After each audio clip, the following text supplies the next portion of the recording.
Doctor Lalan Tiwari, आयुर्वेदाचार्य, जनक आयुर्वेद अनुसंधान एवं चिकित्सा केंद्र, मुजफ्फरपुर, बिहार। आप सभी दर्शकों को सादर नमस्कार करता हूं। अभी हम लोग कोरोना काल से गुजर रहे हैं, कोरोना के संकट से गुजर रहे हैं, जो वैश्विक आपदा है। और यह रोग एक अति सूक्ष्म जीवाणु से उत्पन्न हुआ है। सरकार का जैसा कहना है कि इसका कोई इलाज अभी नहीं निकला है, फिर भी हमारा आयुर्वेद समुद्र के तरह है, जिसमें हर बीमारी का उपाय है, हर बीमारी से बचने का तरीका है, हर बीमारी से लड़ने का क्षमता है। इसलिए मैं आज आपको कोरोना के संक्रमण से बचने का कुछ उपाय बताऊंगा। अभी तक देखा गया है कि बहुत सारे नुस्खे समाचार में तैरते रहे हैं और उसका अनुकरण करके लोग दिशाहीन हो गए हैं। लोग सही मात्रा से कोई सही सेवन नहीं कर पा रहे हैं, इसलिए किसी किसी को ओवरडोज होने के चलते खराबी भी हो रहा है। मैं चाहूँगा कि आपको एक ऐसा नुस्खा बतावें जिसका केवल लाभ ही लाभ हो, हानि नहीं हो। ठंडा चीज़ नहीं खाना है, गला में संक्रमण हो इसके लिए गर्म पानी पिए तो अच्छी बात है। और जो नुस्खा हम बता रहे हैं, 1 गिलास पानी में 11 पत्ती तुलसी, 2 दाना गोल मिर्च, 1 दाना छोटी इलायची, थोड़ा सा सौंठ, थोड़ा सा 10 ग्राम गुड़ जिसको मीठा कहते हैं, और थोड़ा दालचीनी, 11 दाना मुनक्का, ये सब डाल करके उबालें। और उबाल करके जब 1 गिलास पानी जल करके आधा गिलास बच जाए तो उसको छानकर उसमें 2 बूंद गाय का घी डालकर सुबह शाम पिएं। उससे आपका प्रतिरोधक क्षमता बढ़ जाएगा, आपके गला में किसी तरह का इन्फेक्शन नहीं होगा, आपके फेफड़ा में किसी तरह का इन्फेक्शन नहीं होगा और आप स्वच्छ और स्वस्थ रह सकते हैं।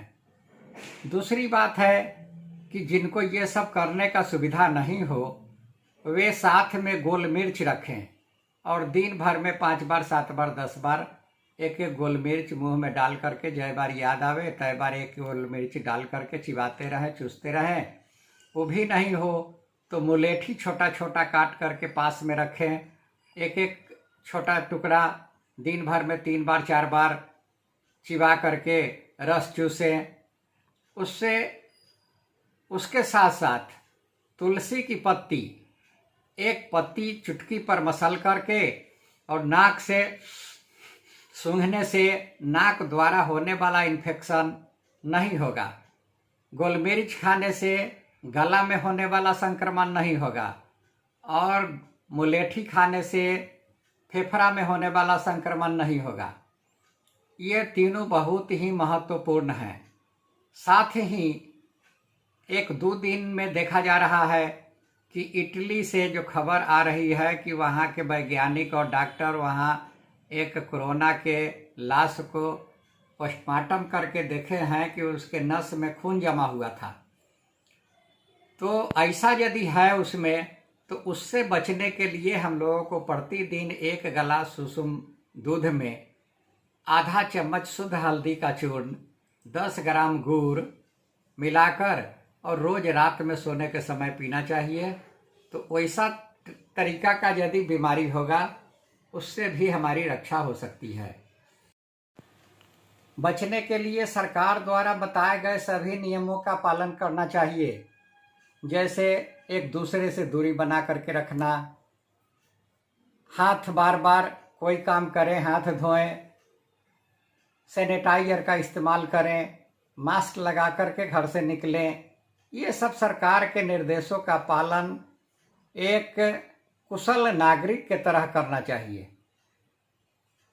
चिकित्सक के निर्देशों का पालन एक जिम्मेवार पेशेंट की तरह करना चाहिए। वो सब करते हुए हम लोगों को बचने के लिए साफ सुथरा रहना चाहिए। इस मौसम में, अभी का जो मौसम है वह इन्फ्लुएंजा का मौसम है। इस समय सर्दी, खांसी, बुखार, देह हाथ में दर्द, सिर में दर्द आम बात है और यही लक्षण कोरोना का भी है। इसीलिए चिंता की बात है कि कोरोना और इन्फ्लुएंजा दोनों पेशेंट, इन्फ्लुएंजा वाले कोरोना समझ लें, कोरोना वाले इन्फ्लुएंजा समझ लें तो वहाँ थोड़ा खतरा हो सकता है। इसलिए उसमें सावधानी रखना है। हम लोगों को बचने के लिए एक दूसरे से अलग रहना चाहिए और फिर यदि बीमार पड़ जाए, ईश्वर न करे बीमार पड़ जाए, कुछ आयुर्वेदिक दवा भी खाना चाहिए, जैसे त्रिशून बटी हुआ। यदि 2 रोज में त्रिशून बटी काम न करता हो तो अब किसी नज़दीक के चिकित्सक से सलाह लेना चाहिए और उससे परामर्श लेकर के कोरोना का जांच करा लेना चाहिए। और यदि लगे कि कोरोना जैसा कोई इन्फेक्शन महसूस हो रहा हो तो बिल्कुल ही एकांतवास कर लेना चाहिए। सिर्फ अकेले रहिए तो हो सकता है कि कोरोना आपको छोड़ करके चला जाए। यदि आप समूह में रहिएगा, समाज में रहिएगा तो आपको तो बढ़ेगा ही और दूसरे को भी बढ़ा देगा। इसलिए ऐसा लगे तो एकांतवास कर लेना चाहिए। उसके लिए समय पर भोजन करना, समय पर नाश्ता करना, शरीर को पौष्टिक आहार देना, संतुलित आहार युक्त भोजन करना, ये सब किसी भी बीमारी से बचने का तरीका है।